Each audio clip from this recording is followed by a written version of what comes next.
exploring the bizarre. Your e-ticket ride into the world of the paranormal. Strap yourself in as we traverse the universe exploring the unexplained. UFOs, ghosts, lost worlds, cryptozoology, as well as other dimensions. It's time to take back the night. Now, your electrifying hosts of Exploring the Bizarre, Timothy Beckley and Tim Swartz.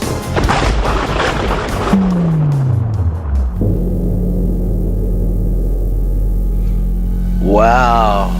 And away we go. Oh, man. You know, these are some strange craft out here, Tim. I'm in Pine Bush, New York, and you can feel the energy in the air. And in front of me in the field, there's this strange glowing object that had just landed, and it's pulsating, just like a heart in an Edgar Allan Poe book.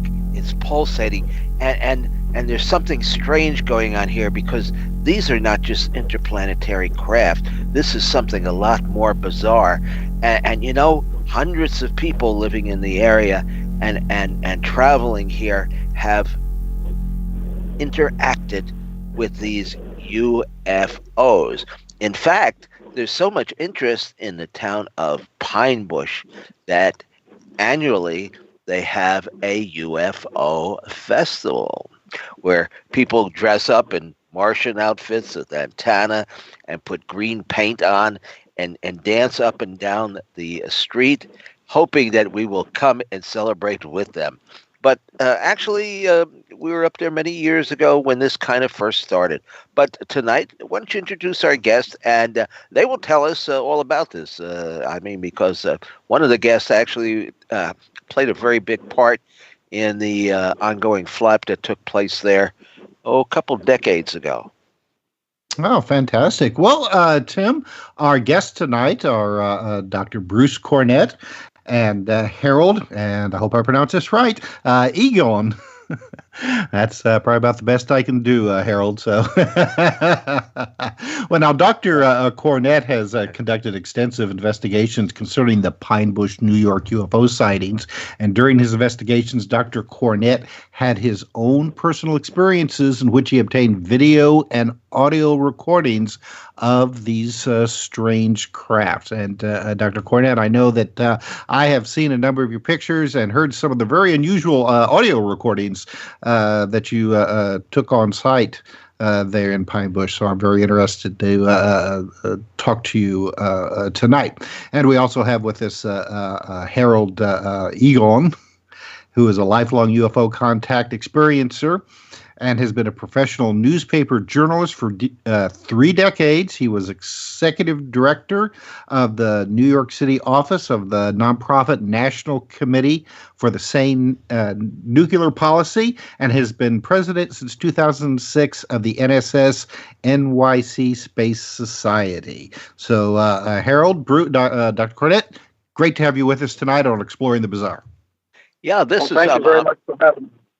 I'm very anxious to talk to both of these gentlemen. I haven't spoke to Harold in a while now, and we never really had a long chit chat about his background, which I know is very actually extensive in the UFO field.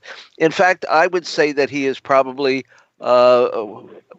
perhaps the most active, or one of the most active individuals in the New York City area when it comes to strange aerial phenomena. But I think I want to start out, or Tim, let's start out talking with Bruce, because Bruce was involved in this very, very fascinating flap. Now, back in, there was a young lady, she's since deceased, but she was a friend of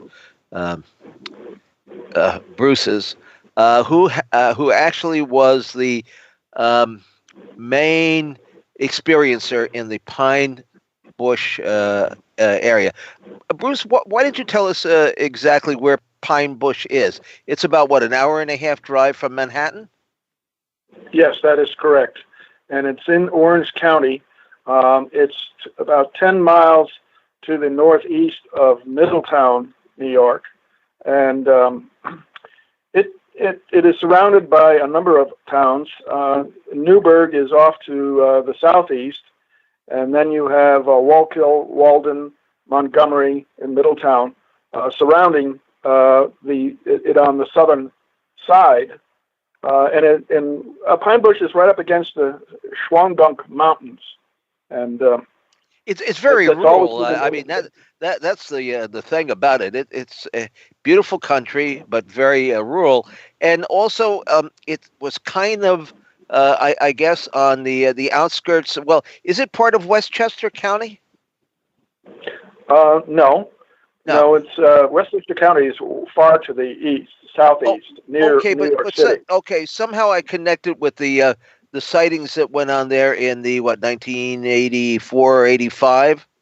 Was there an overlap at all? The Hudson Valley sightings up and down the valley. Yes. Ellen Crystal did most of her work. Dr. Crystal started her studies in 1980 when she moved from California. And she had some of the most extraordinary close encounters that anybody has ever had ever since then. Some of the photographs that she has, absolutely. in her book are classics. They give us information that we don't have from anybody else. Yeah, in fact, Tim and I worked on a book that's been out for maybe a little bit over a year now called UFO Repeaters, Seeing is Believing, the Camera Doesn't Lie.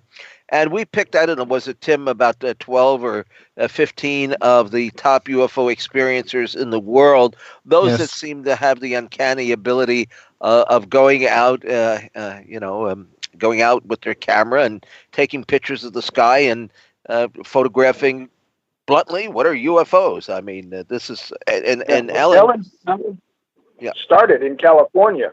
Her first experiences, encounters were there, and she actually ran away from that. It got too intense for her and went to live with her parents in Medford, New Jersey, I believe, or somewhere in New Jersey, and then got interested in going up to Pine Bush because she had heard about people having sightings there. Right. Well, there was a fellow who was, I guess, a mutual friend of ours, which is how I met Ellen Crystal to begin with, a fellow by the name of Harry Levelson. Now, Harry Levelson was, I guess, an associate editor at Bob Guccione's Omni magazine. Now, of course, Bob Guccione is probably most famous for being the publisher of the Skin magazine known as Penthouse, which at the time had probably 1 million circulation or a little bit more. It was no Playboy, but he was pushing the envelope as far as that genre goes. And he was making, I guess, quite a bit of money. He had the 900 lines where you could call and, to talk to a girl or a robot or whatever it was, and a lot of other activities. And he started a number of publications, one of which was Omni magazine. Now, Omni magazine was a combination of science fiction and science fact, which with a little bit of emphasis on UFOs. Now, the interesting thing is that even though they did publish a lot of UFO material, I think officially they tended to be on the skeptical side. I mean, that seemed to be office policy more than anything else, because I do remember that I had a series of photographs that were taken of objects going in and out of Lake Ontario, on the Canadian border there, and Harry thought that they were absolutely fabulous photographs and they were, but he was not allowed to publish them.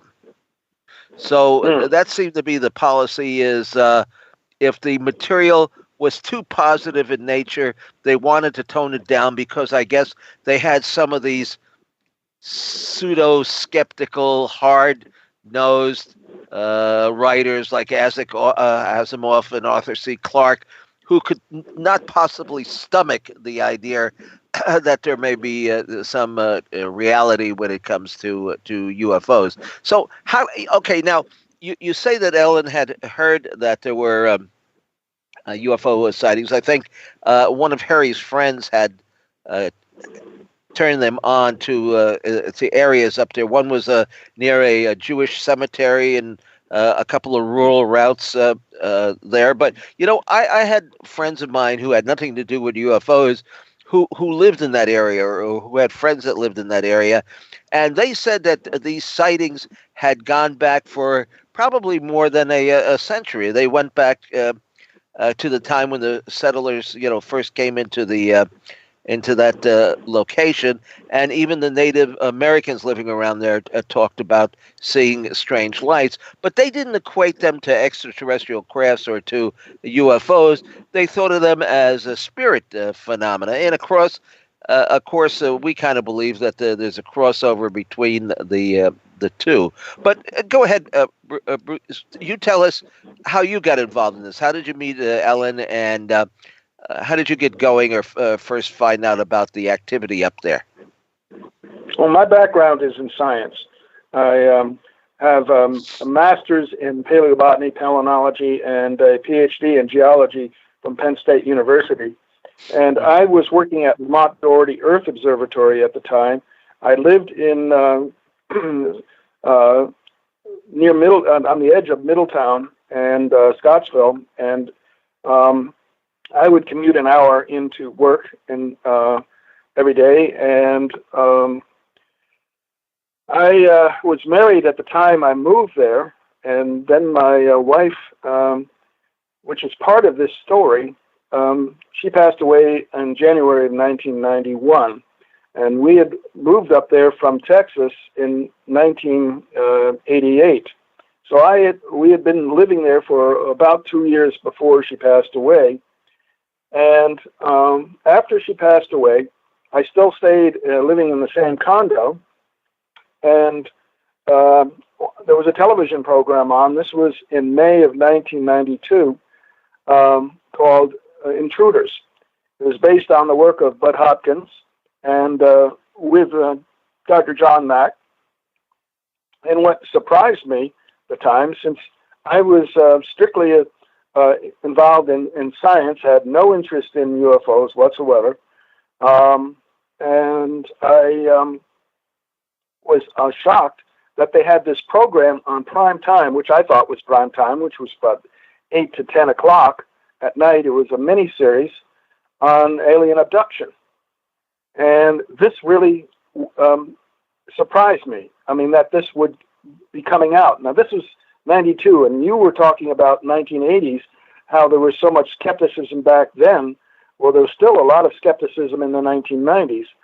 And but I went to the bookstore, wanted to know who, if they had this book called Intruders by Bud Hopkins, and the manager, he went to the bookshelf and he handed it to me, and then he said, "You might want to read this book," and he handed me Ellen Crystal's book, which had just been published the year before. And when I was reading it, I was shocked to find out it was about the area I lived in, all around. And wow. I knew some friends that had been talking about Ellen Crystal's book, and I said, "Does anybody know how to get in touch with her?" "Oh, yes, I'll get you her phone number." I called her up and introduced myself and said, "I'm interested in seeing, having proof of what's going on out there. Would you be willing to show me? In other words, as a scientist." And I said, "My last name is Cornett, and you're a musician, and your last name is Crystal, and I'm a geologist. We might end up working together." So another synchronicity. There you go. Right. And so the first night we went out, she stopped and picked me up at my condo. She had a car full of people and one extra seat, and I got into it. And when we got out to West Searsville Road at the Dogleg Bed, I was just, tagging along, not knowing what to expect. I had read her book, and I was amazed at the things that she reported in the book. I'd never been exposed to this before. And all of a sudden, these crafts started coming around. And I brought my camera and tripod, and I was starting to take pictures of them. because I had the idea that, okay, I want to document this. This is not something that I'm just coming out here for entertainment. I was really seriously interested in documenting the phenomenon from the very get-go. And we saw all sorts of strange lights coming right down on top of the trees, moving around us. There's this large field out in front of us to the east, and it was surrounded by forest. And these lights would come over this ridge from behind to our south and do a circuit around the field without coming over us, without coming near us, and then they would dive down into the forest. Well, these weren't planes, and I didn't see any, hear any explosion or see any, flames coming out where it disappeared. So I figured that this, was not a conventional aircraft that I was witnessing. And I got this. Bruce, let me ask you real quick now. When you say that you were seeing lights, I mean, could you? And I know it's difficult at night. I mean, could you tell, what kind, how large these crafts were? Were they lights attached, to a larger body, or at that point, could you tell? Right. Seemed to be a headlight, and then a red tail light on them, and the tail light was blinking, like an aircraft light would be blinking. And but the thing that they did was that they could make right angle turns and stop in midair. And I captured this on my early pictures that I took. So then I got even more serious and got more equipment. And whenever Ellen went out, she picked me up and we went out and she started showing me all the locations where she had had encounters. And it was fantastic. I mean, we didn't get to see any craft at all of the different localities she took me to, but at some of them, we had some spectacular stuff happen. One time, there were 3 other guys with us, so there were 5 altogether in 2 cars, and we had parked at the West Searsville Dogleg Bend and set up our cameras, and we were watching for something to happen. And all of a sudden, somebody says, "Look behind us." Now, this ridge, this north-south ridge behind us, it had a beacon on it. That aircraft coming in to going to Stewart, which is on the other side of the valley, they had used that beacon to turn at. And so we didn't think anything initially of it, but the fact that there was a series of multicolored lights in a row, and they were fairly low, and somebody said that that's not normal. So I started a time exposure.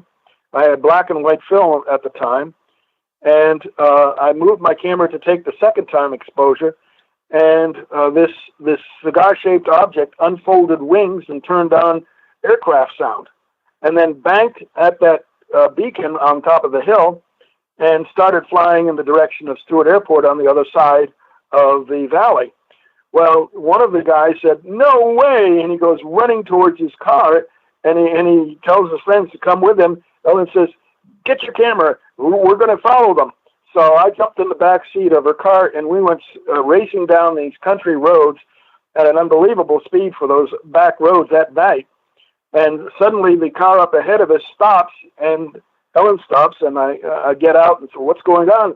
And the guy in the front car points up in the sky and says, "It's right there." Well, this Boeing 707-shaped object had stopped in midair, and it rotated like on a dime, then flew right back up over us, and we got a good look at it.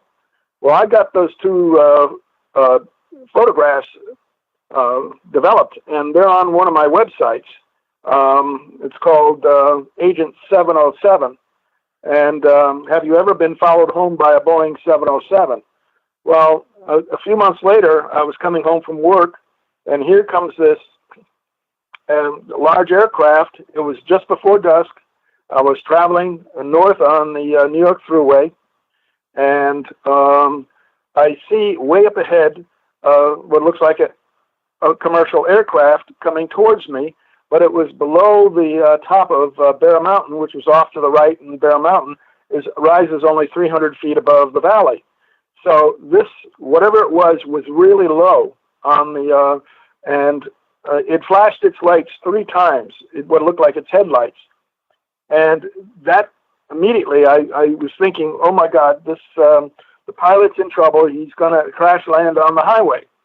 And as I approached my exit at the Harriman exit for Route 17, it turned right in front of me, came right across in broad daylight. It was totally black, had no engines on its wings or fuselage, had no windows on it, had no insignias, and it took about 5 seconds to cross the road at only about 300 feet altitude or less. And when I went through took the exit, and on my way home, it crossed in front of me 3 more times, back and forth and back and forth. And I honestly didn't know what to think about it. I thought that the pilot was still looking for a place to crash land.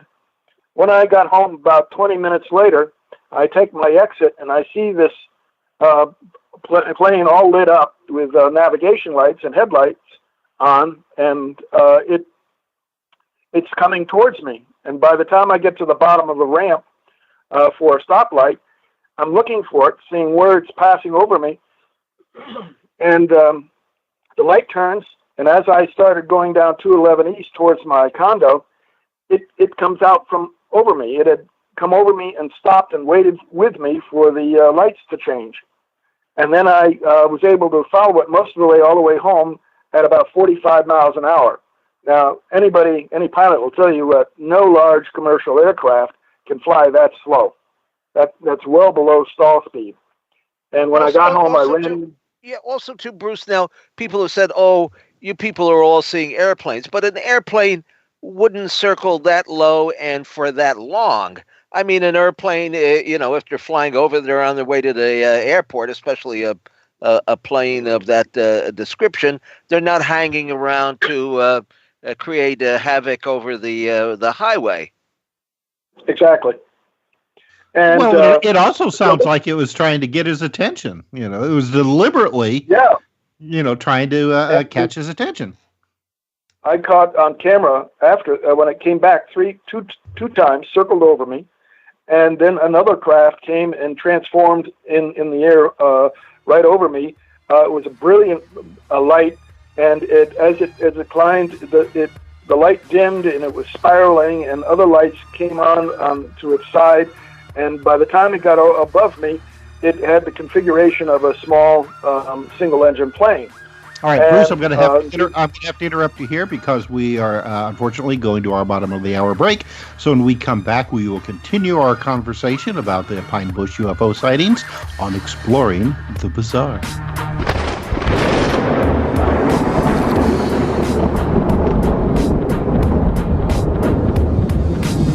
Now back to Exploring the Bizarre with 2 of the most electrifying researchers in the paranormal, your hosts, Timothy Beckley and Tim Swartz.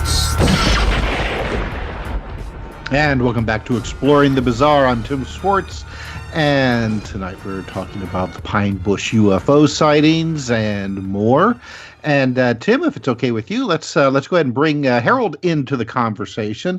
And Harold, in your intro in the first part of the show, I noted that you were a newspaper journalist for a number of years, and it's I love to see journalists actually involved in UFO and interest in UFOs and possibly knowledgeable about UFOs. I've run into so many, over the years who have, reported on them, but they have no idea what they're talking about. They have no no interest or knowledge, and they just kind of put on if they're doing a television report, they put on X-Files music and that's it. So how did you get interested in the UFO issue to begin with? Through my own experience as a child, growing up in Irving, Jersey, I'm an amateur astronomer. And I started my amateur astronomy interest and activities back when I was 12 years old with a telescope and even an indoor planetarium, small planetarium. And it was my sightings back in Irvington, New Jersey in 1957. I was very familiar with the UFO phenomena through the Washington, D.C. sightings of 52. I can remember back even as a child to the Captain Mantell. So I always had an interest in that as well as astronomy. But it was in April of 1957. I was 13 years old at the time, and I was using my telescope from my backyard. And I looked up in the sky and saw this light moving. It was a disc-shaped light wobbling back and forth, until it disappeared silently over our apartment building. And I said, that could be a UFO. 2 weeks later, I was looking at the skies, the planets, and the stars that I was very familiar with at the time. And suddenly a meteor streak, which is not unusual, but the meteor stopped, cold stop, and then made a 90-degree turn and sped off to the west. So they don't normally do that. No, not meteors. That was very unusual meteor. Just like Bruce Cornet, who is one of the premier scientific researchers, and he knows what he's talking about, and I know what I saw. I couldn't identify it, of course, but it was very strange. So now, from these initial early experiences that you had, I mean, did this become, like a lifelong preoccupation with you, or was there some point as you grew older, became an adult, that you were just like, I got to look into this more? Especially, like I said, before, with your type of journalistic credentials. I mean, was this something that that you could seize upon and say, I can make a difference, with my knowledge, so to speak? Yes, because ever since I was 6 years old, the interest in the UFOs are all in the newspapers, and they're the New York Star Ledger and the New York Evening News. And I was reading about that, and of course the TV programs, I was fixated on the UFO sightings over Washington, D.C. in July 1952, which led to the largest press conference the Pentagon ever had. I saw that in the Thunderous News and everything. So my interest, my parents gave me my first UFO books in 1955, and they continued buying for a few years for me. And as I got into college, I kept up with the subject. The sightings up at the reservoir in New Jersey, I can't think of the name of it right now. The Wanakee Reservoir. Wanakee Reservoir. That's exactly it. Yeah. I wrote an article. I wrote an article for Fate magazine back in the 1960s. They had all these security guards that were watching these objects come over on pretty much a regular basis. And they were shooting rays down at the frozen reservoir water and burning holes or melting the ice. A very, very well documented, flap that lasted for quite a while, and it got a certain amount of publicity at the time. In fact, they had a town hall meeting, just like they did in Brewster, which we'll bring up in a little while, where people, the local populace came because they demanded answers. And, of course, nobody ever gets any answers. I mean, it never seems to be forthcoming, which I kind of understand because a UFO is a UFO, and once it's gone, I mean, it's kind of hard to see inside the ship and see who's piloting it once they're, they've gone into the next county or something like that. But there were some pretty interesting photographs that were taken around that period of time, too, Harold. Now, some of them claimed to have been taken over the reservoir, but they really weren't. But they were still from that period of time. But how did you hook up to Brewster? I mean, that's not too far away, I guess, from Pine Bush as the UFO flies. How did you get up and involved in that? Well, Bruce, I know very well from all his research, and also the book Silent Invasion, which is a fantastic book that came out that was published by Ellen back in 1992, and which I did a review on. Anyway, what really brought me, to go back to your earlier question, what really brought me into this and led me forward to where I am now and before was an experience back in December 5th, the night of December 5th, 1972. I was living on a house with other people in 40 acres of woods in West Orange, New Jersey, which happened once to be the property of New Jersey Governor McClellan, who was the Civil War general during for the Union Army. Anyway, 3 o'clock in the morning, I woke up, and there was a blue light in the room. I couldn't move. There's blue light outside, very subtle, but I could not move. I could move my eyes and everything. And then I stepped out of it, and then I instinctively ran to my window and pulled down the shade, and then fell into a deep, deep sleep. And woke up 12 o'clock in the afternoon, missed going to work that day, and had the worst headache I've ever had in my life.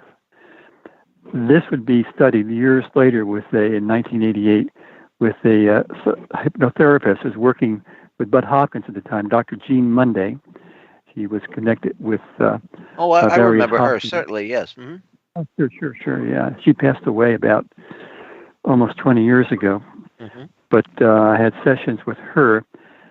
That's how when I got more active personally in the UFO movement, was around 1988 when I began having hypnosis. But after the hypnosis session, I said, this is too typical. I can't believe what I described to you. I was taken out in the woods by these small beings.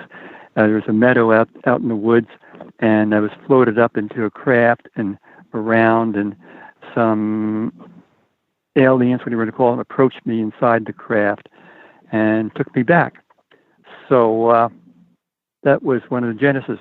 Now, in 1988, I said, I want to see these beings for myself, for real, with my own eyes. At that time, I was working for the Peace Organization and writing a weekly column called Peace Talk in a local Brooklyn newspaper. Anyway, a friend and I decided to go to Brewster. It was August 14th, 1988, because we knew there were UFO sightings up there in Brewster. Croton Hole reservoirs. I didn't know about the stone chambers then. And we stood out there around midnight, and my friend walked to the side. She was a psychic trying to give the vibes out. But I looked out towards the Croton Hole reservoir, and I saw heads. I could just vaguely see these large heads and green, glowing, slanted eyes in each of the 5 heads looking directly at me. I would say they were about 100 feet out. Were you frightened? I couldn't hear you. Yeah. Were you frightened? No, not at all. Because I'm so familiar with the subject, and I know about the abductions of people coming back from New York one night from Metro North Station, seeing that fellow who was abducted the year before, in 1987, that Phil Ambrogno wrote about in one of his books. I was not frightened, but my friend, who is not a UFO experiencer but a psychic, she said, "Oh my God," when she saw them, and was very frightened, and decided, well, at the same time this was happening, there was a black dog down the road. We could see it coming towards us, barking very, very loudly. That frightened us very much, the dog. So we hustled into her car, and just stayed there. She fell asleep. I stayed awake. I looked to the side of the road because I saw small glowing eyes. So I said, they were all parading in a row, one after the other, small creatures. And I said, look at my friend Nina was still awake. I said, look at the raccoons going by across the side of the road. When I told this to Dr. Jean Monday, a week later, she said, those were no raccoons. So, okay, yeah. Yeah. So that got me involved. That was my first CE5. Now, what was the length of that experience? I mean, how long did this proceed to go on? We were there for an hour. We went out. We didn't see anything after that. She was sleeping, and I was just watching, seeing if anything approached. But I think they kind of respected the situation. This is my take on it, that they respected the psychic's fears. And something could have happened. I don't know. I just sat there and wonder that this is real. I actually saw them for myself, not through hypnosis or reading about them. There they were, 5 of them. So. Okay. Now, I'm interested. Did your friend come away from this experience with any kind of psychic impressions on what you were dealing with? Well, prior to the experience, she was convinced I was directly connected with these beings. Mm-hmm. So she put out, like a week or so before, she put out her thoughts. Let's have a meeting. I did the same thing. We were given separately impressions of August 11th to August 14th. Very specific timing. Couldn't do it on August 11th. Had a meeting to go to that evening. So we went up to stay with one of the publishers of, one of the editors of Isaac Asimov's books.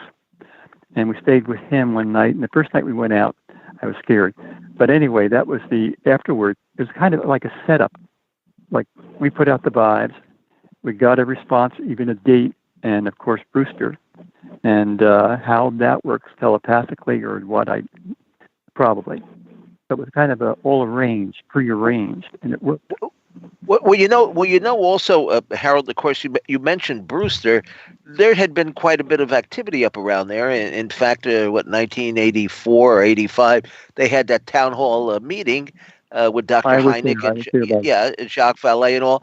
And I guess you must know. I guess you must know Mark Brinkerhoff. Yes, I know. Mark's a good friend of mine. Oh, yes. In fact, he's also in this book we did, UFO Repeaters, because he took some absolutely fabulous photographs. I mean, that certainly can't be easily identified up and around Brewster. In fact, one of my favorites shows what appears to be a lit up port window on the side of the craft, and you can see what appears to be a silhouette of something or someone or some being inside the craft. I'm sure you're probably familiar with that picture. In fact, the Village Voice published an article about him back around 1979. Saw the article. Yeah. Anyway, I didn't mean to interrupt you, but I did want to bring that up. You go ahead. Go ahead. Tell us more. Yeah. So 1989, Whitley Strieber formed communion support groups across the country, and I went to the first meeting, which I arranged with some friend at a bookstore, a New Age bookstore. And we had a second meeting at a sound studio later in that month. And I met some people who wanted to stay in touch with me. So we folded the groups in 1990. Dr. Gene Monday started to encourage me in 1991 to form my own group, because I'm used to forming groups. I'm an organizer, I'm an event planner too, because I've done that so many times. And I was a little reluctant at first, but she encouraged me. So in February of 1992, I decided to found a new support group called the Search Project for Aspects of Close Encounters, which comes out to space for all the letters in that Search Project for Aspects of Close Encounters. I rented a room. Well, actually, it was given free by a healer you might have known, well-known healer, Zev Coleman. Mm-hmm. And we had our very first meeting. Well, I put out a notice to people. Someone who was secretary to Whitley Strieber Support Group had names of people who were in the support group. She called everyone there. Some people came from that. We had some people from Bob Hopkins Group. Some people, Dr. Gene Monday was group. So we had our first meeting on March 25th. And you still have the meetings, right? Well, we kept the meetings going for once a month until the late early 21st century. Plus another smaller meetings, because sometimes things happen so fast. We had smaller meetings. They were monthly. We published a newsletter for people who want the newsletter, for our own people too, called the Space Newsletter, which later became the Space Explorer. That was a monthly print edition, which went on to the year 2000 until we went online with it. Mm-hmm. So with web TV, you and I were the last. You and I were the last to use web TV, I think, Harold. Yeah, we were. That's right. I remember that. You used it too. Yeah. Yeah. Got to. But anyway, so the meetings we had one time we had a guest. We had Bud Hopkins twice. We had Dr. John Mack appear once. And these were closed meetings, of course, to protect the privacy of the people there. The people who were coming in the group were interviewed by me before, and maybe with somebody else, before they came in the group. Hypnosis was not required, just listening to them and identifying and backing them up when they mentioned something. Oh, I experienced that myself, or I know somebody who experienced it. That's how the people came into the group. And the group itself had no specific focus, like positive or negative, but the whole range, including the middle, of people who have had this experience. So the group was like that that's basically what the group was. But the other big aspect of our group was the space away teams, people who were willing to go up to Brewster. And at nighttime, late at night, we stopped at Bob's Diner, a very famous diner. We went out around midnight, and we observed, I'd say about 2/3 of the time, these nocturnal lights in the skies. And they would sometimes blink on or make heavy right turns or reverse course and everything, just like was described by Henry Luce back in 1966, and other people, including Phil Imbrogno.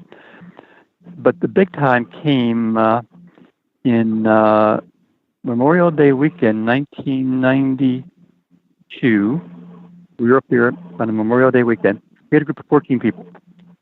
Everybody experiences it except for one. We began seeing these nocturnal lights moving. Somebody suggested we put out to them, whoever they are, could they form a triangular formation in the sky? Right after we thought that and said that, out of the southwest sky came 3 of these lights in single file over the west sky, portion of the sky, high up. They each formed the lights formed a perfect triangle. And they had kept the formation for like a few minutes. Then they zoomed off one by one. We were ecstatic to have that experience. So we knew they were aware of us, obviously, and we knew they were willing to respond to us as experiencers. Some of these experiences had negative and mostly positive experiences, so they were up to it. Now, did you ever get an inkling? I mean, were there telepathic messages that were passed on to you? I mean, did you get an inkling who these, I can't even say people. Now, my feeling is they're more of a kind of a raw intelligence than people sitting behind some control there. But what is your feeling on this? I mean, do you think that obviously they're intelligent and they seem to be operating some sort of manifestation, whether it's a physical being, craft from another planet, or something a little bit weirder than that? I don't know. As long as I've studied this over the years, my opinions have changed from time to time, and they are subject to change at any moment, and I'm proud to admit that. I mean, because this is a fluctuating subject. But anyway, have you ever gotten any feeling who this is? I mean, is it one group that's following you or presenting this? Hard to say. It's really hard to say. It's so complex and subtle and complicated. I can't say for sure. I remain open-minded on this whole subject. I know exactly what you're talking about. But we had entity sightings up there. Either in the group had entity sightings. And one night we were up there with a psychologist, Dr. Howard Shackner from Canada, after he did a workshop on contact. And we felt something going on. Can you imagine being sprinkled with fairy dust? And the air around sparkling with that and feeling like you're in another world, another reality, even though we were on the Magnetic Mine Road, as it's called, in Brewster. And 5 of us proceeded to where this tree was, a big tree, and we felt somebody was there. Whatever it is, somebody was there. And we were being drawn closer and closer. We were like waving, like gravity waves is how I think of it now. And two of us telepathically communicated with the being. We didn't see it yet. We felt the effects. So I suggested, why don't you try to make yourself visible and put your hand out. You have a hand, put out your hand. Two of us saw the entity. It's a small entity like what Schreiber describes. And we saw the entity doing just that. Now, that was among many. We've seen these shadow people up there. Other people have gone up independently. One person went up and saw a hooded, robed figure with the head, looked like a head of an owl. I and others have seen the shadow figures. They're humanoid forms. I saw one running above the road, Lower Magnetic Mine Road is the road, one of the roads is called, and leaped into the woods. Two of us saw them when people were doing a meditation. This is 1993. Two of these shadow beings, one standing up, one crouched, looking at what we were doing. So this is very, very intense. And I forgot to mention something very, very important, how this all started when I saw the beings again.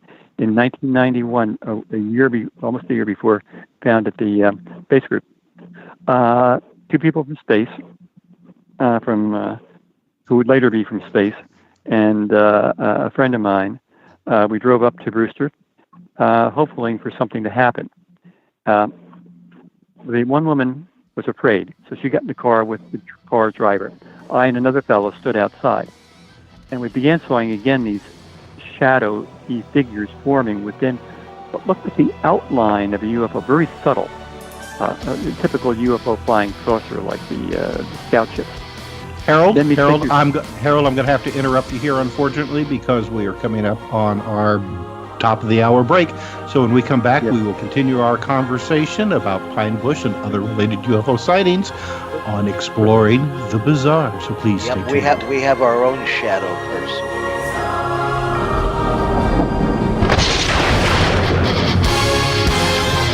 Exploring the Bizarre.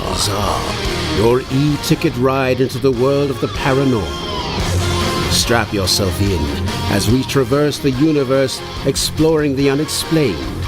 UFOs, ghosts, lost worlds, cryptozoology, as well as other dimensions. It's time to take back the night. Now, your electrifying hosts of Exploring the Bizarre, Timothy Beckley and Tim Swartz. And welcome back to the second hour of Exploring the Bizarre. And for those of you who are interested, excuse me, got a UFO in my throat there, Tim. If you're interested in calling us with your questions, you can call us in the normal old-fashioned way, I suppose, anymore, at 702-425-9230. And I'll say that again, 702-425-9230. And you can also Skype us at KCOR Radio. That's KCOR Radio, RADIO. We want to hear from you, so if you have any questions or experiences of your own, then please let us know. All right, Tim, let's. Why don't we bring Dr. Cornet back into the conversation? Yeah, Hello. Okay, so what was the? Now you moved from this area. What year did you move back to Texas? First, I moved to Las Vegas. I got a job with the National Institute for Discovery Science as a deputy administrator there, working under Dr. Colm Kelleher for Bigelow. Oh my goodness, yes. So were you out at the Skinwalker Ranch? No, I never did get to go there, but I learned a lot about it when I was there from Colm Kelleher. The Bigelow was thinking about closing down NIDS, and it turned out that I was Kelleher's last-ditch attempt to save NIDS, and Bigelow decided to shut it down. After I'd moved out there, got myself established, I get my pink slip. Oh, goodness. Fortunately, I had met a wonderful woman who invited me to come live with her in El Paso, and that's how I got here to El Paso. Well, now, just to get back to Skinwalker for a minute or two here. Okay, from what you learned, do you think there was a similarity between what was happening there and what was going on and what you were involved with back in the East in Pine Bush? Yes, very much so. There's a lot of very interesting paranormal stuff that was going on. I've heard a lot of stories from the locals at Pine Bush about the strange things, the time warps that would happen. And a man wearing buckskin and a flintlock rifle walked across their yard and disappeared into a portal. And sometimes they even walked through their houses. So there's been a lot of paranormal activity in Pine Bush and also at the Skinwalker Ranch. Uh-huh. Now, did you didn't have, I was going to say animal mutilations, but outside of a few sheep roaming around in near Pine Bush, there wouldn't be any animal mutilations associated with these sightings, right? No, the animal mutilations, interestingly enough, I heard a talk in Phoenix, Arizona back in the late 90s about it being a military operation to determine the effects of airborne radiation from the atmospheric atomic tests in Nevada. And they were basically, they couldn't go to the landowners and say, we need these many cattle. They'd have to spend so much money, then the word would be out, and they had to keep it completely secret. So they disguised it as a UFO type stuff. And that's basically what is Linda Moulton Howe has been investigating. I don't know if she's come to the same conclusions. But there weren't any cattle mutilations around the Skinwalker Ranch per se. Mm-hmm. But I know there were some strange things that did go on with the animals and giant wolves and things along that line. I was told about that. The one story I have is that the Bigelow's research team was taking a break for lunch. They went into town, and when they came back, all of the cattle that had been in one of these corrals were missing.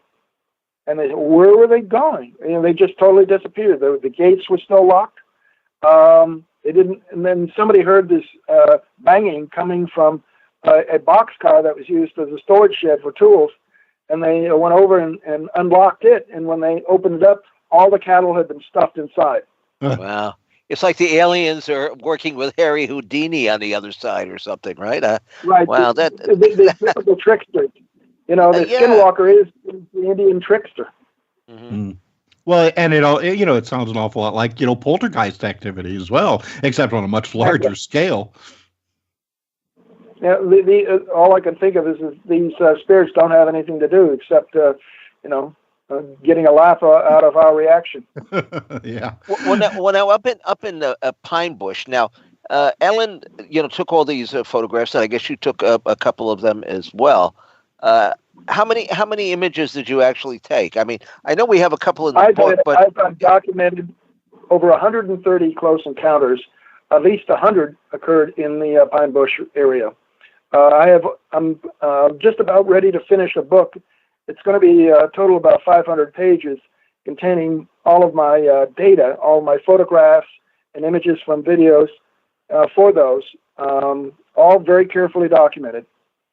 Well, now, she talked about, though, she took these photographs, and you took some of them as well, but she was convinced after a while that these were not the actual shapes of the craft themselves. In fact, under certain conditions, she felt that she needed different sorts of photographic equipment in order to get their correct images. Because I know that she did have some of these objects, these photographs of these objects that she said actually showed kind of like an open port or a ram coming down to the to ground level, and that there were actual beings, but because of this discharge that was coming from the object, we could never see their true shape. But didn't she feel they were kind of insect-like?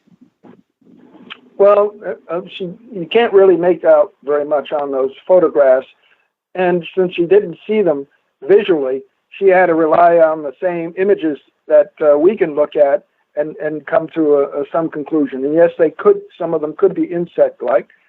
But what is the thing that's striking about her data is that all of the very good photographs that she took that are in her book came in the first few months that she was out there looking. In other words, the best was given first, almost like a baited hook to keep her going. And nobody has ever gotten pictures quite like that, close but not no cigar, ever since those pictures of that craft on the ground. And she's right that they were to be projecting images. I've gotten 3 holograph images that were projected over fields, and I sent them to Tim. And one was that of a golden pyramid with light coming up through it. Another was of a green temple. You can see the green splay of light coming from the craft that was projecting it. And a third was a holographic image of our binary solar system, complete with the planets all in different colors, and our sun's blue star companion. Mm-hmm. And so all of these things, indicate that they were projecting images of what they wanted us to see. Mm-hmm. A friend of mine, John Macedo Jr., and I went out and we did an experiment, and I have a web page by that name called The Experiment, in which we set our cameras up near Pine Bush, and lo and behold, just as Harold was saying, you put our thoughts out there and they respond. Well, they responded, and we had 2 cameras, a camcorder on a tripod right next to an SLR on a tripod. They were no more than 2 feet apart, and the lights that each of us saw were what our cameras captured on the film, but they were completely different pictures. Hmm. So what we saw was verified by what was on the film, but just 2 feet apart, they were projecting completely different images.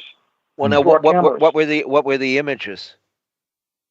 I saw 2 lights coming down through the clouds, while John saw a row of lights with 1 or 2 brighter lights in the center, and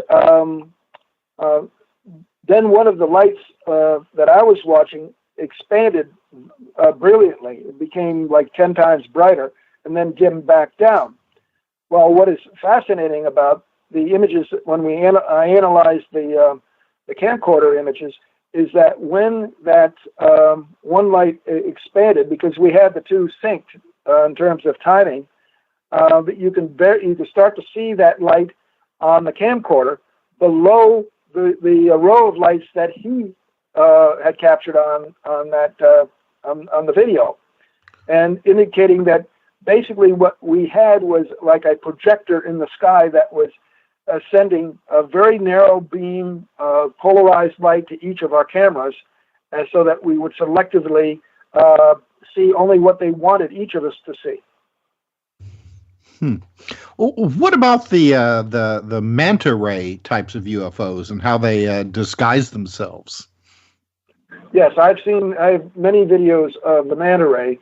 One time, when I first had an encounter with it, I was out on South Searsville Road taking pictures, and I saw this very low-flying what I thought was an aircraft, but because it was so low, I started taking pictures of it, and it was coming straight towards me from the north. And as it got closer and closer, I ran out of film in my camera. So I had to roll the film back, pop the back of the camera, and run to my truck and get another roll of film. I was thinking by the time I can get that new roll of film threaded into the camera, the craft would already have flown over the top of me. And when I got back, I was looking for it in behind me, and I didn't see it. And I turned around, and there it was out over the field, right where I last saw it, stopped and waited for me to change the film, and then it flew directly over me, and I saw the whole shape of it, and multicolored lights on it. How nice of it. Isn't that nice?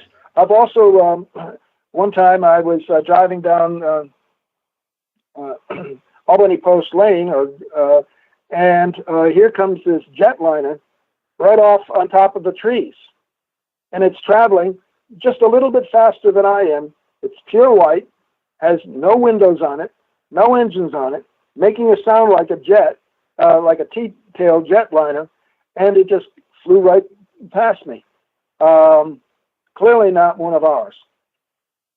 Well, Bruce, one of the unique things, I think, with your research there in Pine Bush is the absolutely fabulous audio recordings that you have managed to capture. I mean, I remember seeing some of the interesting, like, frequency analysis of these recordings. Right. You want to talk a little bit about that? Sure. What I found is that the sounds that they produce, and many of them produce different types of sounds, they range everywhere from commercial jet-like sounds to all sorts of weird sounds.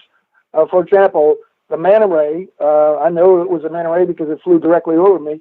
I first spotted it about a mile away, traveling south down the valley, and I started taking time exposure. After the first time exposure, I moved my camera for the next one, and the lights turned directly towards me and started coming straight at me.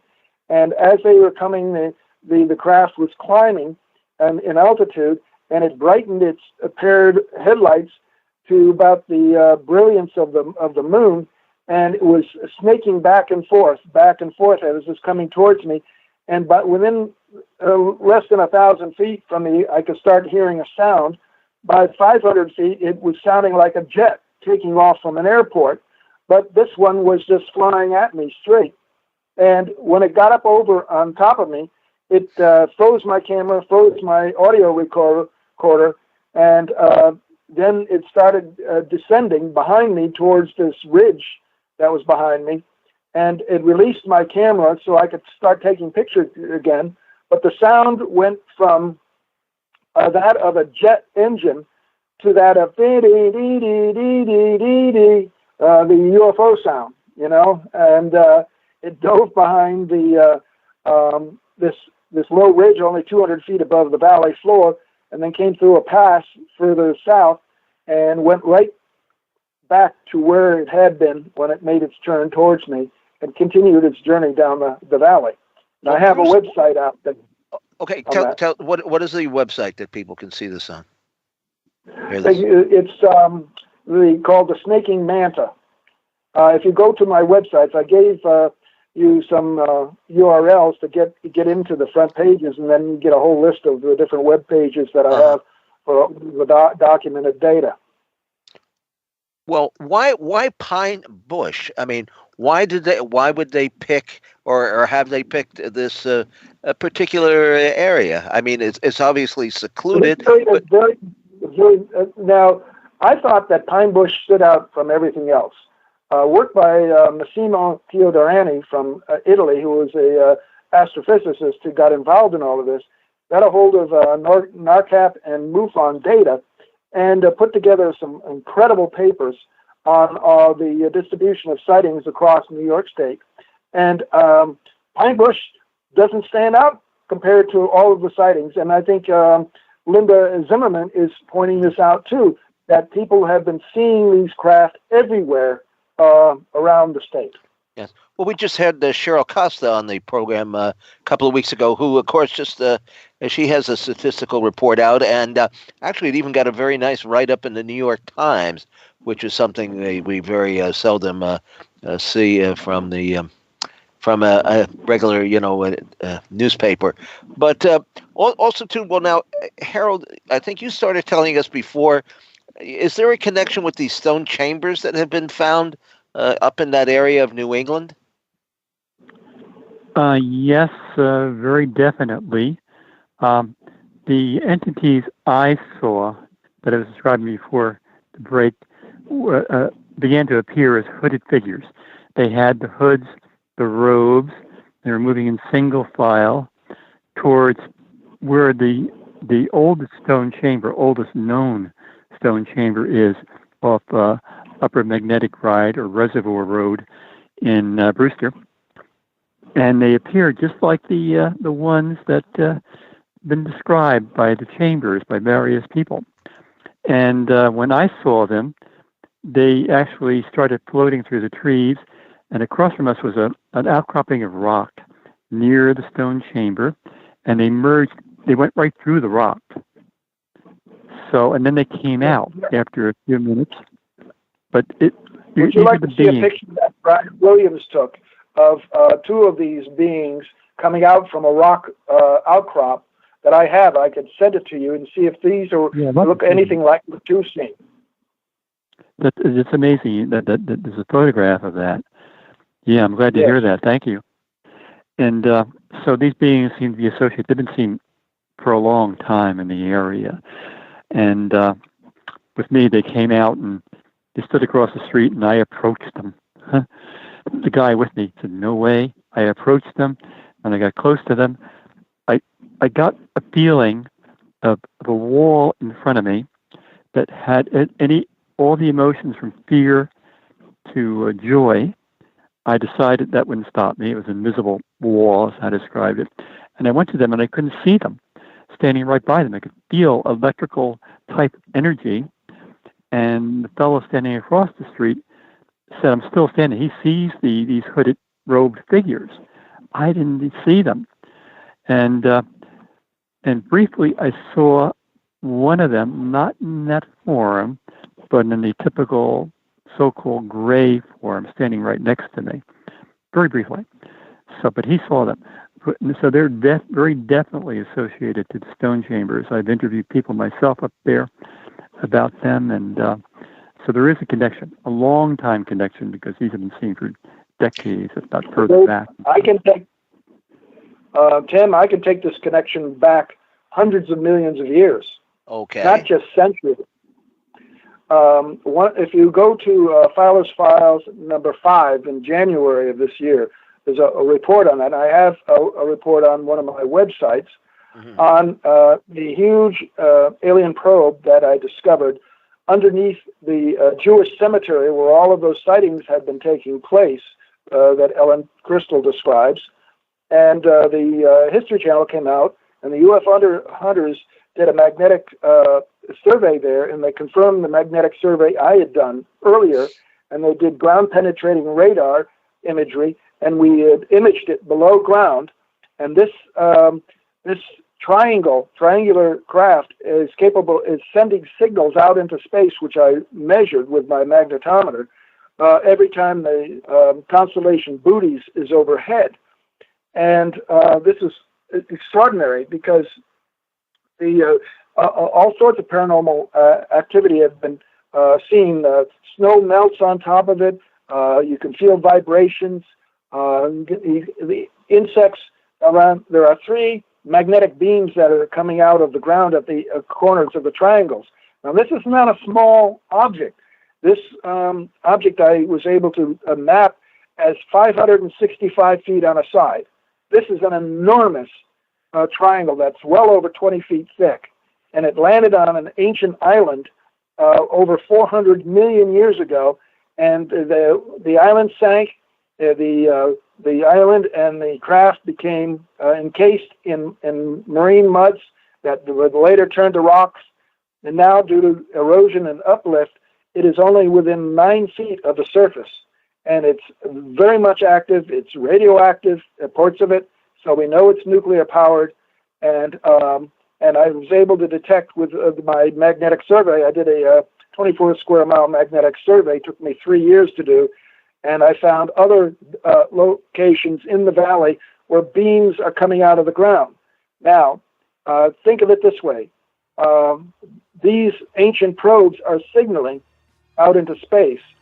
And don't you think that this could be a calling card for ET? Hey, what's going on there? Where's this signal coming from? And they come down and check. Do you know about Ted Phillips? his experience. I think it's in Czechoslovakia where they found something buried way deep into a cave. Have you ever heard about that? We've had yeah. Before he answers that, Tim, we need to go to our break. Oh, hush, puppy.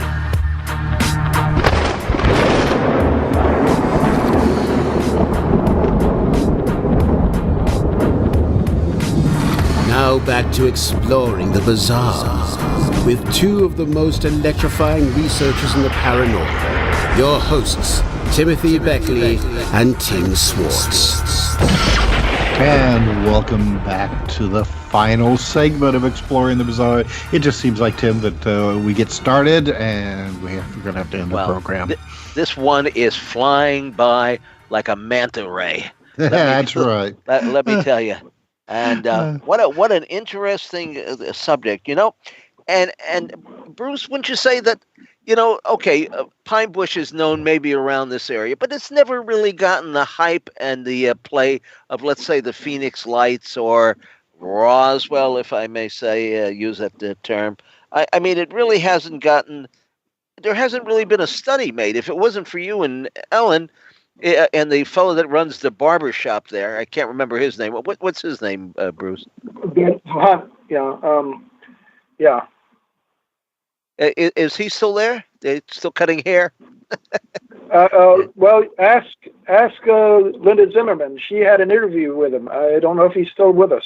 My name is on the bathroom wall. Well, I'm sure my name is on a few bathroom walls, but for some reason he had a plaque made up of everybody who's visited there, and right. It's hanging in the on the bathroom wall, which I guess is a good place to put it because you can kind of study it if you have a few minutes of time there, you know.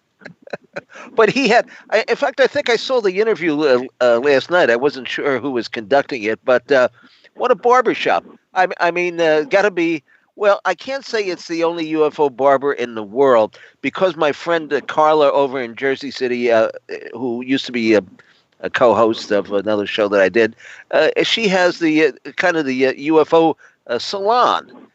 You know, in fact, for a while she was doing crop circle haircuts. So, you know, I mean, there probably are a few people out there who are clipping hair and sighting UFOs. In fact, Tim, remember we used to have the Mystic Barber.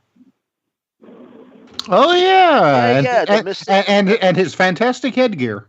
That's correct. I never could. Now, the Mystic Barber, for those of our listeners who are not familiar with him, goes back to the days of the Long John Nebel show, who was, of course, the pioneer of paranormal radio long before anybody else was doing it back in the 50s. And he had this fellow on who lived in Brooklyn. He was quite a character.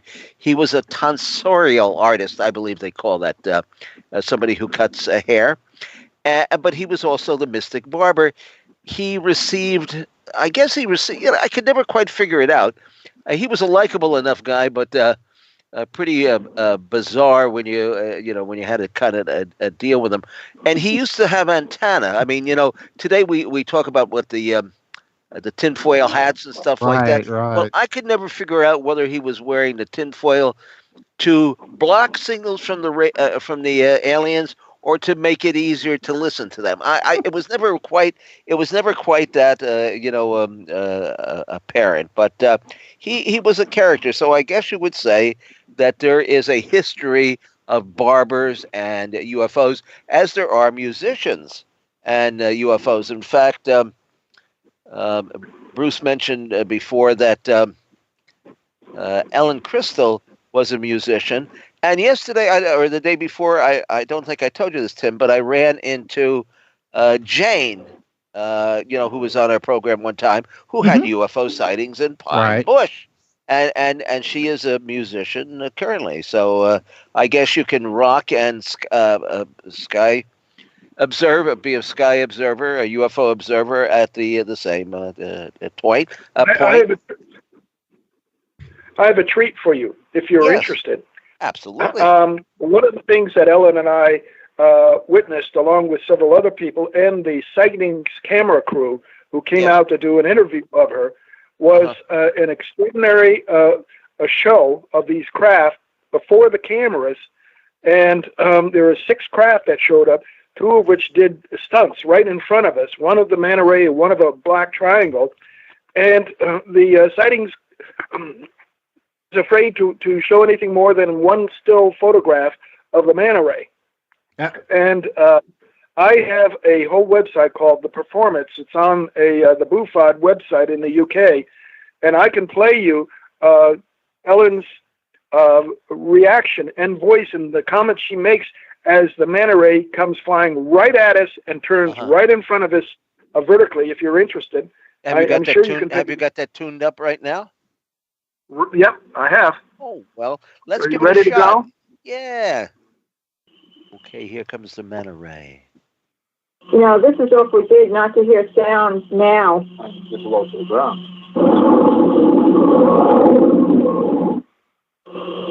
Oh, boy. Yeah, this is tip. I mean, a C5 isn't going to bank like that. The hell?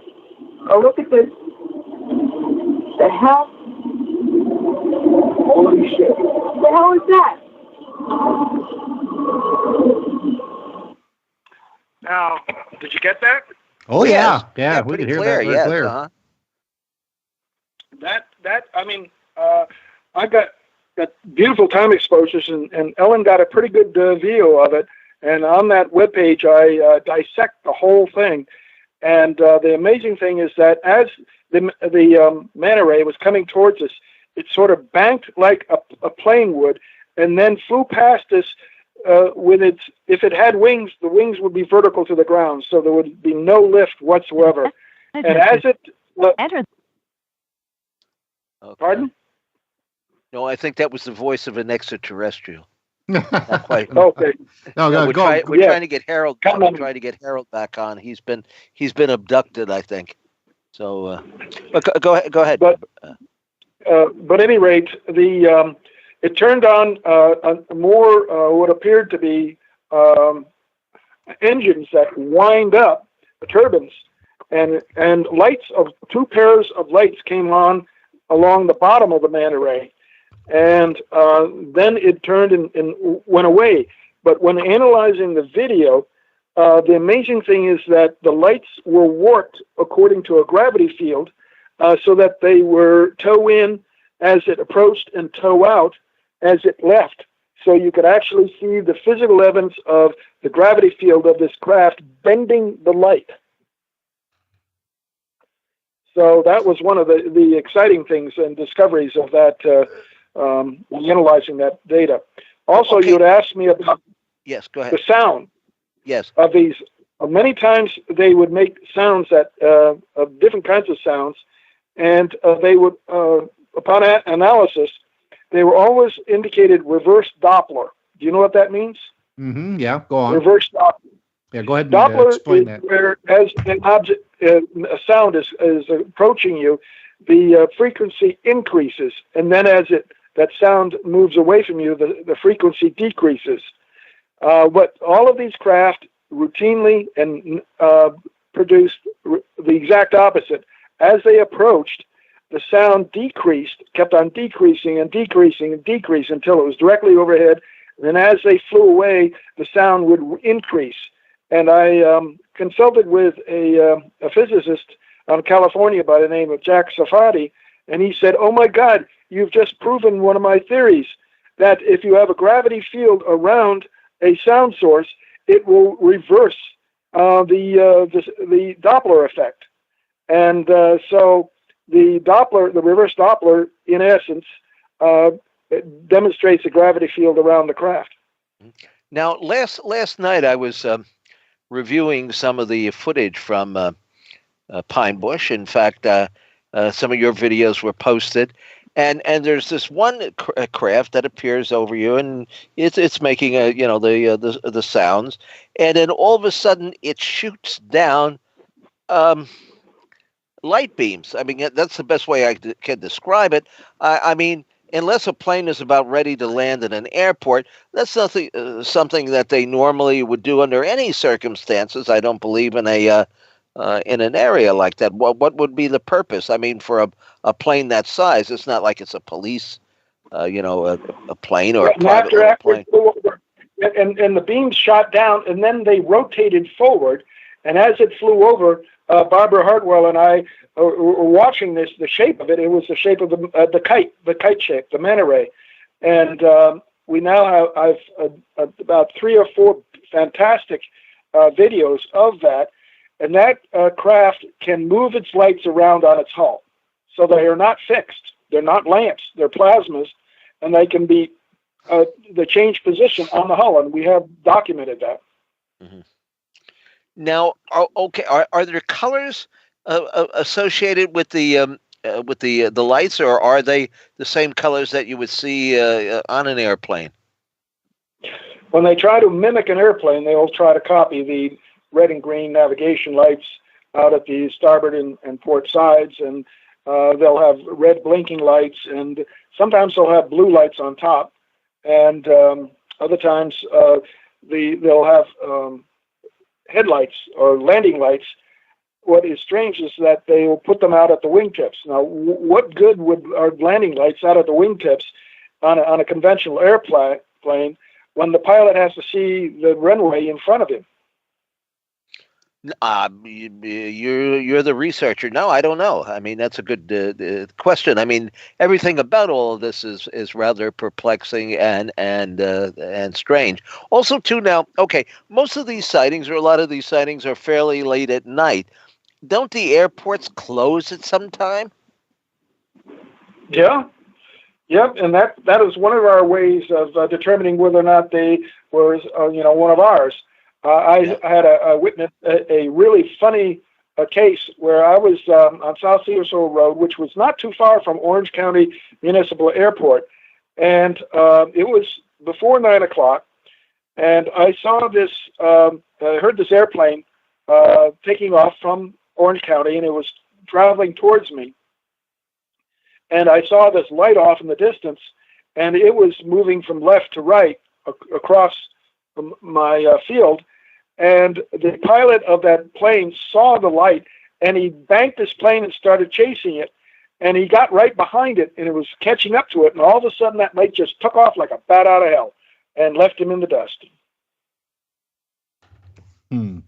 Well, now, we had a question from one of our listeners who was asking whether or not some of these craft that was being seen over the Pine Bush area could have been, like a secret black budget U.S. Air Force craft, say like the TR-3Bs. What do you think about that? I mean, do you think there's a possibility that that you're dealing with, secret terrestrial craft? Well, very likely it's possible because, when I was at NIDS, we got reports coming in of people seeing these black triangles take off and land at military and naval airstrips. So that's not the issue. Cole Kelleher pulled together 3 databases and put out maps. And if you go to Philo's Files number 18, which is the most recent one, you're going to get a treat because I have that data. George published that data on there, showing the maps and the graphs that how rapidly the sightings of black triangles increased from about 1995 after the Belgium sightings in 1989 and 90, and then the number of sightings just goes through the roof. So, and he said that either you're getting a combination of conventional or military and extraterrestrial hardware being sighted, or we are in the middle of a first wave of an alien invasion. Well, if they wanted to invade us, though, first of all, what would they invade us? Why the invasion? And if they wanted to invade us, they could have done it a heck of a long time ago. I know there are some people think that as I said, that probe was 400 million years old, Ordovician in age, on the age of the rock that entombed it. So ET has known about Earth for almost as long as complex life has been on Earth. Mm-hmm. Well, So that might be true, but okay, so they've been visiting here since then, or coming here, or are here. I mean, my concept and theory of this is that they are part of the structure of the environment. I mean, they are here pretty much all the time and use different portals and do a little bit of dimension hopping and come and go pretty much as they've obviously learned some dynamics of physics that we haven't quite grasped or caught up to at the moment. But you know what I wanted to ask you now. Do you've moved out of the area? What year did you move back out of the area? I moved in January of 2004. I went out to Las Vegas. Okay, now have these objects followed you? I mean, I know you took a photograph of a let's say Sasquatch, for lack of a better term. How did that all come about? I mean, are these things kind of in your dimensional? I mean, are they there with you? Have they? You think they've latched onto you? Well, this is mostly due to the work of my ex-wife, Sharon, who's now living in Canada with her Canadian husband. But when she called up NIDS on the first day I was there, she asked me, she wanted to know if NIDS was interested in Bigfoot. And I said, yes, we are definitely interested in Bigfoot. She said she is the head of the El Paso Bigfoot Society because of all the sightings that had been made of Bigfoot in and around this area. And that is how we got to know each other. But she introduced me to all of the records of local sightings. And the photograph, did you take the picture? I think I'm the one who took the picture, but we're not sure what that is anymore. And Sharon thinks it was just a giant barrel cactus. But we can't confirm. Well, that. it could be Bigfoot disguising himself as a cactus as well. Exactly. Yeah. Well, I mean, did you see it when you took the picture? Yes. Oh, and did it move? Stopped the car and rolled down the window. Nope, it just stayed in place, and then it wasn't moving. That's why Sharon thinks it's just a barrel cactus. Well, what do you think? Need more confirmation. Yeah. I don't think. Well, go back and see if the cactus is still there. Right, and it died in place, right? Yeah. Or you notice the cactus has moved one arm. Oh, here comes Bruce. Well, it is it. I'm sorry, Bruce. Go ahead. It is. We wonder how Bigfoot can hide, I mean, and be around us, and yet many people don't see them. And that's one of the pieces of information I picked up from Colin Kelleher, who told me a bunch of stories, Bigfoot stories at NIDS. And Sharon and I, when we went up the Three Rivers in southern New Mexico, we talked to a ranger up there, and he said he had a similar experience where he was driving to his trailer at a park, and he sees this creature walking along a ridge off to the right. He slows his truck down, and he's watching it, and it walks right into what appears to be a portal and disappears. And Colm Kelleher was telling me the same thing, that he said that he got a report of this rancher on his horse who was riding out on his range, and he saw a Bigfoot up ahead of him, and as soon as the Bigfoot noticed him, he disappeared. Well, we had a case that I wrote up back many years ago in Saga magazine. There was the skunk ape of the Everglades, and at the point at that time, around 1974, I think it was, there was a Professor Osborne, I believe his name is, if I can recall correctly, and they had actually had a group of people associated with the local college who were trying to find out what they could, and they had certain areas actually like roped off with cameras and stuff. This was, long before, I guess, cryptozoology had become as popular as it seems to be now. But he told me this one story where this hairy, smelly creature.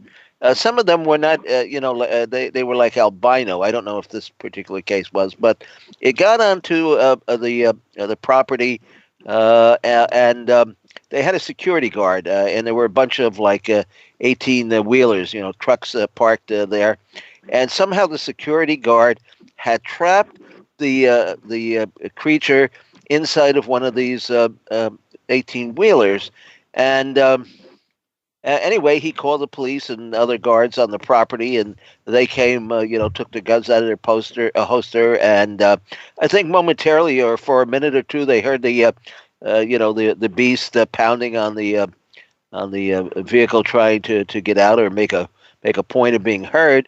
And finally, when they dared open the back door to the truck, it was completely empty, but they did have the horrendous smell or odor given off by the skunk ape, and that story kind of always intrigued me. And then there were cases that I remember. There was a UFO landing in Athens, Ohio, and this thing had actually dropped down behind the farmer's house in a cornfield. Except when I got out there, it was actually a little patch of corn. It wasn't very large cornfield, but his grandson had seen it come down, and apparently it left some indentions in the ground, tripod landing gear and so forth and so on. And I had time to kill. I mean, I didn't go back into the corn. I mean, I didn't see a purpose in doing that. I took his word for it. But I went around and talked to some of the people there, and they had all kinds of different experiences, including Bigfoot sightings. One woman said, "Oh, no UFOs here, but this creature comes and stands behind the house back where the air conditioner is, and sometimes you can find his, prints in the muddy soil there." But Bruce, we're kind of coming to it at the end of the show here, and I did want to give you the opportunity to tell people where they can get in touch with you. A neg hallucination. If these Bigfoot are capable of projecting a negative hallucination, that is basically hypnotizing the people who are seeing them, they can make them disappear. They can appear to disappear. They really don't disappear. They just seem to disappear in your own mind. Kind of like the magician. What's his name, Tim? That can make the Statue of Liberty disappear. Anyway, Bruce, we got 2 minutes left. Give the people the rundown on where they can find your webpage and what you're going to be doing in the coming months. Well, if they Google my name, Dr. Bruce Cornet, you will get several different links to my web pages. And one of them is on monmouth.com, and another is on Sunstar and sunstarsolutions.com. But if you just do the Google my name, you're going to find at least an entrance doorway, front page, to get in, and then you can maneuver around and find the different pages. Yep. Well, that seems to be the easiest. Yeah, easiest way to find anybody these days is just go to your favorite search engine and take a search there. Bruce, I want to thank you so much. What a fabulous interview. It's good to talk with you. And I want to thank Harold, who disappeared into thin air. I think there was some circuit problems between Las Vegas and New York. What a wonderful show. And this is UFO Month on Exploring the Bizarre. And Tim, have a wonderful week. And I'll see you with the galley Bruce. Good night, all.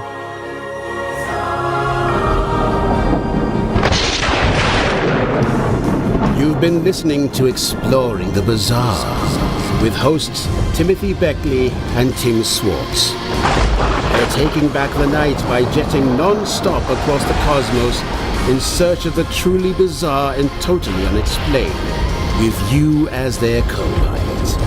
Thursday nights at 7 p.m. Pacific, 10 p.m. Eastern, on the KCOR Digital Radio Network. For more information on Exploring the Bizarre, And hosts Timothy Beckley and Tim Swartz, check out their KCOR Digital Radio Network page. Follow their YouTube channel at MRUFO 1100. Exploring the bizarre.